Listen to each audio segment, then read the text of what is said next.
Olá, eu me chamo Eduardo Mano e você está ouvindo a Bíblia em um ano, um projeto de leitura da Bíblia Católica em 365 dias. Este daqui é o dia de número 224. Para você que está chegando agora, no meu site eduardomanop.com.br/podcast, existe um arquivo em PDF com um plano de leitura diário feito pela Sentience, que é um site americano que produz conteúdo de formação católica. Estarei me utilizando da Bíblia Ave Maria, porque acredito que será de mais fácil acesso para você, e os comentários que farei são do Padre Mike Schmitz, além das notas das Bíblias de Estudo Católicas. Hoje iremos ler o livro de Jeremias, capítulo 1, também Ezequiel, capítulo 27, além de Provérbios, capítulo 14, versículos de 5 a 8. Vamos ao dia de hoje. Jeremias, capítulo 1. Palavras de Jeremias, filho de Reucias, um dos sacerdotes que viviam em Ananote, na terra de Benjamim. A palavra do Senhor foi-lhe dirigida no tempo de Josias, filho de Amon, rei de Judá, no 13º ano de seu reinado. Foi-lhe ainda dirigida no tempo de Joaquim, filho de Josias, rei de Judá, até o fim do 11º ano do reinado de Sedecias, filho de Josias, rei de Judá, até a deportação dos habitantes de Jerusalém, no 5º mês. Foi-me dirigida nestes termos a palavra do Senhor. Antes que no seio fosses formado, eu já te conhecia. Antes de teu nascimento, eu já te havia consagrado, e te havia designado profeta das nações. E eu respondi: Ah, Senhor Javé, eu nem sei falar, pois que sou apenas uma criança. Replicou, porém, o Senhor: Não digas, sou apenas uma criança. Porquanto irás procurar todos aqueles aos quais te enviar, e a eles dirás o que eu te ordenar.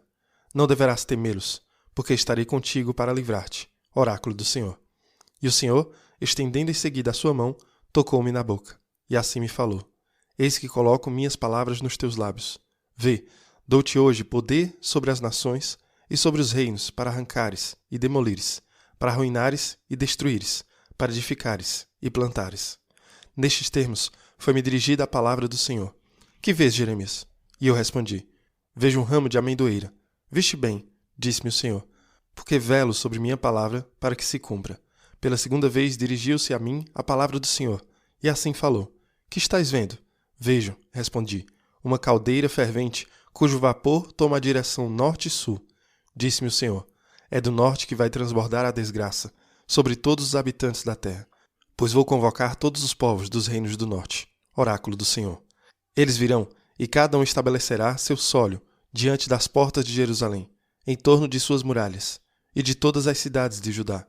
Eu os condenarei pelos males que cometeram, por me haverem abandonado, ofertando incenso a outros deuses e adorando a obra de suas mãos. Tu, porém, cinge-te com o teu cinto e levanta-te para dizer-lhes tudo quanto te ordenar. Não temas a presença deles, senão eu te aterrorizarei à vista deles. Quanto a mim, desde hoje faço de ti uma fortaleza, coluna de ferro e muro de bronze, erguido diante de toda a nação, diante dos reis de Judá e seus chefes, diante de seus sacerdotes e de todo o povo da nação.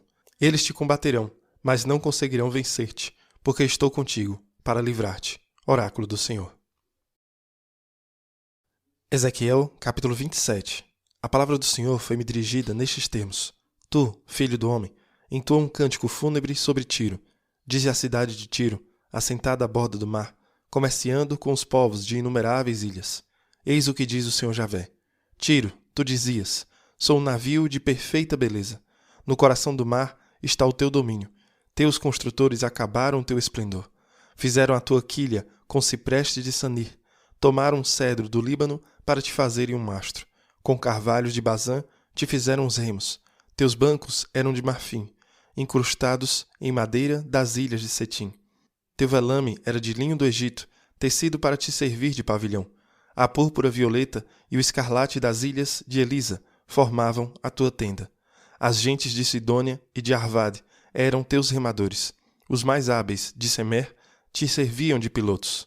Os velhos de Gebal, experientes, lá estavam, para consertar as tuas fendas.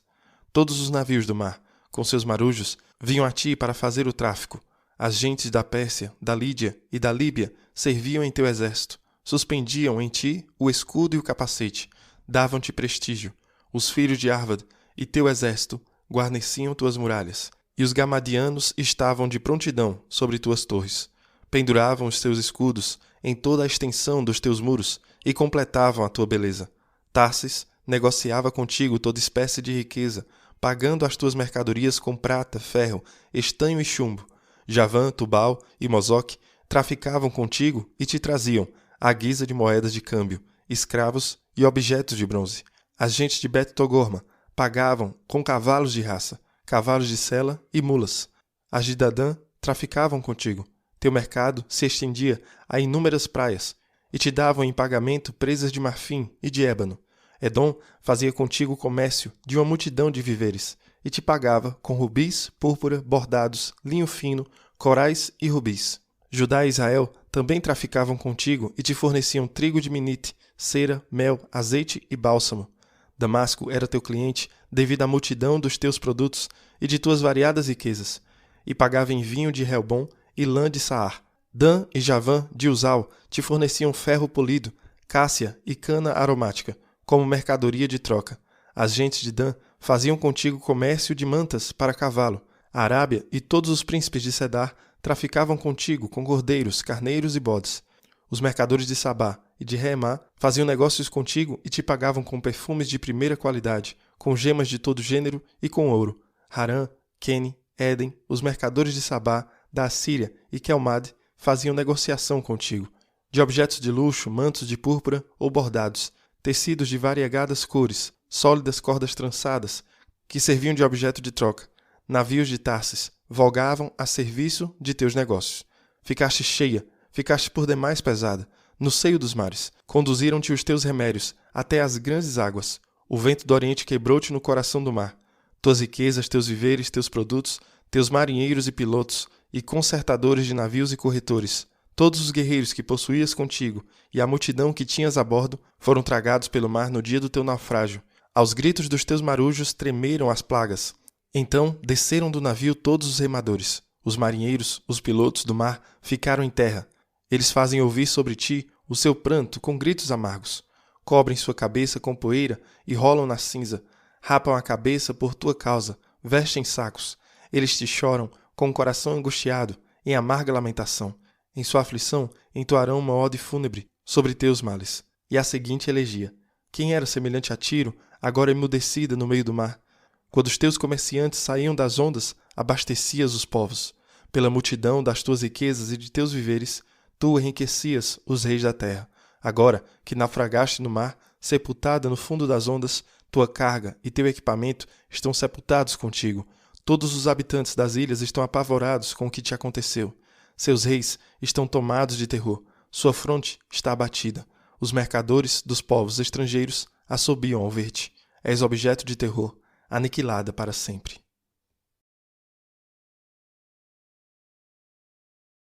Provérbios, capítulo 14, versículos de 5 a 8. A testemunha fiel não mente. A testemunha falsa profere falsidades.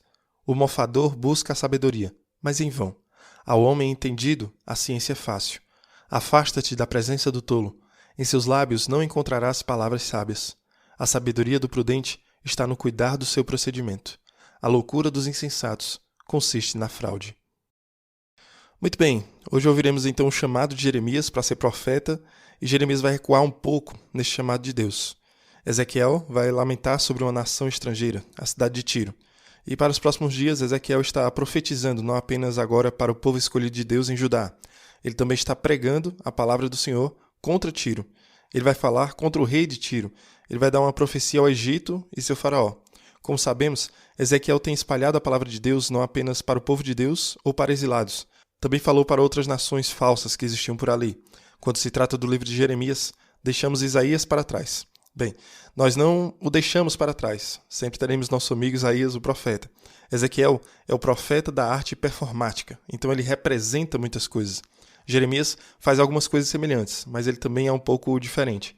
Ezequiel foi um sacerdote que teve uma visão do Senhor que durou bastante tempo no início do livro de Ezequiel. Na verdade, há uma série de visões que Ezequiel tem porque ele tem uma mensagem muito difícil para dar ao povo. Então, várias vezes Ezequiel tem uma visão de Deus e ele é um sacerdote. Jeremias também é sacerdote. Jeremias 1:1 vai dizer as palavras de Jeremias, filho de Ilquias, dos sacerdotes que estavam em Anatote, na terra de Benjamim. Anatote era uma cidade dos arredores de Jerusalém, onde Jeremias nasceu. Jeremias foi um profeta sobre vários reis, mas, ao contrário de Ezequiel, Jeremias foi profeta na terra de Judá, quase toda a sua vida. No final de sua história, ele é levado para o Egito. Então vamos já nos preparando, porque o livro do profeta Jeremias não terão muitas vitórias nele. Ele é conhecido como profeta da perdição. O padre Mike cita ainda como profeta chorão, porque ele tem um coração sensível para as pessoas. Ele ama as pessoas. Da mesma forma que tem um coração sensível ao Senhor. Ele ama a Deus. E ainda, Deus, neste chamado incrível, falou sobre Jeremias. Jeremias 1,5: Antes que eu te formasse no ventre eu te conheci, e antes que você nascesse eu te consagrei. Eu te designei profeta para as nações. Este é o grande verso bíblico para você conhecer a si mesmo. Isso é para Jeremias especificamente, mas é assim que Deus conhece a todos nós. Todos. Antes de sermos formados no útero, antes de nascermos. Há um chamado de Deus que é colocado em cada uma das nossas vidas. Isso é exibido aqui em Jeremias. Isso é uma ótima notícia, é uma palavra de incentivo. E ainda, ao mesmo tempo, o Senhor diz isso a Jeremias, que sabe o que vai acontecer. Deus diz várias vezes neste capítulo: não tenha medo deles, não se assuste com eles, não desanime com eles. Por quê? Porque eu vou enviar você a essas pessoas e você vai falar minhas palavras para eles. E eles não vão te ouvir. Esta é uma das razões pelas quais Jeremias é um profeta do choro. Não só porque ele tem uma mensagem difícil para dar, mas porque essa mensagem é dura e não será recebida. É a pior parte dele. Isaías nos dá momentos de beleza, momentos de glória. Lembre-se do livro da aflição, livro da consolação. Ezequiel também tem algumas coisas realmente poderosas que Deus diz ao povo. E ainda Jeremias é esse profeta que não vai ser escutado. Porque ele está pregando nos últimos dias. É o último suspiro do povo de Judá antes que os babilônios venham e destruam tudo.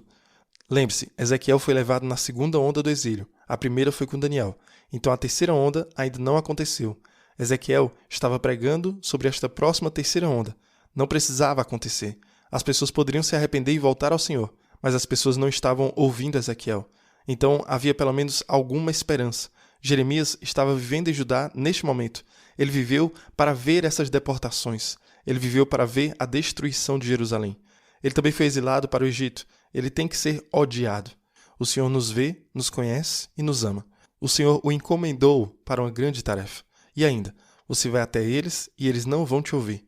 Então Jeremias prega por 50 anos. Ele estava lá quando Josias era o rei, Joaquim, Zedequias. Por 50 anos Jeremias pregou esta palavra de arrependimento ao povo de Judá, o povo de Israel, e não ouviram ele. Você pode imaginar quando começamos, Jeremias aceita este chamado e ele sabia quanto custaria. Mas isso é o que é pertencer a Deus. Farei o que você me permitir, não importa o que aconteça. Este é o chamado para cada um de nós. Deus nos conhecia antes de nos ter formado no ventre das nossas mães. Antes de nascermos, Deus já nos consagrou. Pertencer ao Senhor basicamente significa dizer: eu sou seu, não importa o que. Eu farei o que o Senhor me pedir, não importa o que aconteça. Jeremias é um grande exemplo disso. Vamos caminhar com ele por muitos capítulos, pelos próximos 50 anos de sua vida. Os próximos 50 anos do que o povo de Judá teve que suportar e passar. Assim como o que Jeremias teve que passar. Tudo tem a ver com o chamado. O que é incrível, é bonito, é poderoso e ainda, ao mesmo tempo, não é algo que muitos de nós quereríamos para nós. Então lembre-se que Ezequiel era aquele homem casado, tivemos o capítulo em que sua esposa morreu e ele não deveria chorar por ela porque o povo de Israel não choraria quando ouvisse sobre a destruição do templo. Bem, Jeremias não se casa. Uma das ideias por trás disso é que a vida de Jeremias está marcada demais, com dor, para ele se casar. Deus talvez estivesse dizendo: vou limitar a quantidade de dor a apenas uma pessoa. Eu não vou fazer sofrer ele e a esposa. É algo para nós refletirmos. Apenas reflita sobre isso para a vida de Jeremias. Deus o chamou para essa intimidade, para ele e somente ele, sabendo que Jeremias estaria muito sozinho enquanto andava por este mundo. Há pessoas que estão muito sozinhas. Talvez seja você, talvez seja alguém que você trabalha, que você veja no meio da rua, no seu dia, ou mesmo na igreja, e você percebe que a pessoa está sozinha. Agora Jeremias não precisava ter uma esposa para ter amizade ou relacionamento ou ser capaz de amar, mas para poder ter alguém na sua vida, um amigo, um familiar. Mas há pessoas ao nosso redor que não têm irmãos, que não têm aqueles pais, não têm filhos. Talvez esta seja uma palavra que estamos procurando em Jeremias. Estamos à procura de alguém que anda sozinho pela vida, que foi chamado por Deus, conhecido por Deus e amado por Deus. Então hoje podemos dizer: Deus, mantenha os nossos olhos abertos, para que nós possamos ver aqueles que o Senhor vê. E talvez o Senhor esteja me chamando para amar aqueles que o Senhor ama. Alguém andando sozinho que não precisa andar sozinho, porque o Senhor e eu podemos andar ao lado deles. Façamos essa oração, pedindo a Deus para anotarmos aqueles que não são notados. Que Deus abençoe você e reze por mim. Até amanhã.